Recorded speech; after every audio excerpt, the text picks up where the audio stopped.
बढ़ती हुई महंगाई को एक धक्का और दो, बढ़ती हुई महंगाई को एक धक्का और दो, बढ़ती हुई महंगाई को एक धक्का और दो, बढ़ती हुई महंगाई को एक धक्का और दो। महंगाई कम करो, कम करो, कम करो, महंगाई कम करो, कम करो, कम करो। आज का प्रोटेस्ट जो राजनीतिक दलों का इशू था, विपक्ष का,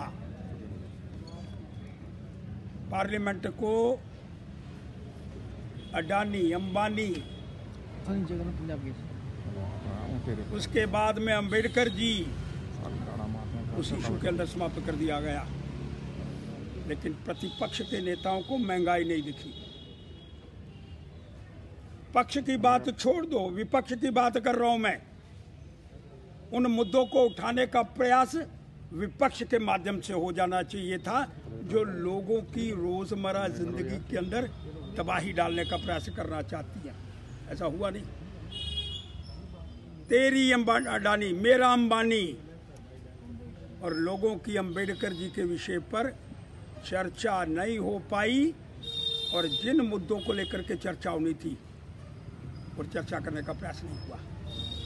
आज चरम सीमा के ऊपर 400 किलो रुपया थोम, 60 रुपये किलो प्याज, और ये जो मिर्ची, सिर्फ एक मिर्ची, मिर्च लगाने वाली 100 रुपया किलो, और बंद गोभी 80 रुपये किलो, और जो रेट मैंने लगाया मेथी, ये सिर्फ एक मेथी 10 रुपये 15 रुपये मिलती थी, ये मेथी 80 रुपये किलो बिक रही है।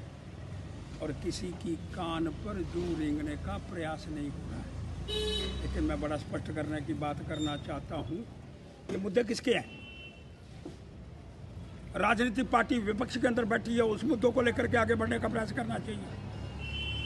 लेकिन लोगों के विषय के अंदर, लोगों की समस्याओं के ऊपर, लोगों के जो इतनी भारी रसोई का खर्चा हो गया, उसके ऊपर कोई चर्चा करने का प्रयास नहीं करना चाहता। चर्चा निम्न स्तर पर आ गई, और लोगों की, जिन लोगों ने चुन करके वोट दिए, उनके विषय के अंदर कोई विचार नहीं कर रहा। इसलिए मैं मांग करना चाहता हूं कि ये मुद्दे वहाँ उठने चाहिए थे। आज महंगाई, वो जमाखोर व्यक्ति, जिन लोगों ने जमाखोरी के माध्यम से ये सारे एक प्याज कितना जमाखोरों के पास पड़ा हुआ है, और अपने मनमाने ढंग से इसको बेचने का। पंजाब के अंदर रोज सब्जियों के रेट निकलते हैं, लेकिन जम्मू कश्मीर ऐसा एक प्रदेश है यहाँ सब्जियों के रेट नहीं निकलते। इसलिए मैं मांग करना चाहता हूँ, सब्जी क्या भाव रोज है? माननीय डिप्टी कमिश्नर महोदय, फूड एंड सप्लाई विभाग क्या गहरी निद्रा के अंदर सोया हुआ है? वो इसको निकालने का प्रयास करें और सब्जियों के दाम कम हो।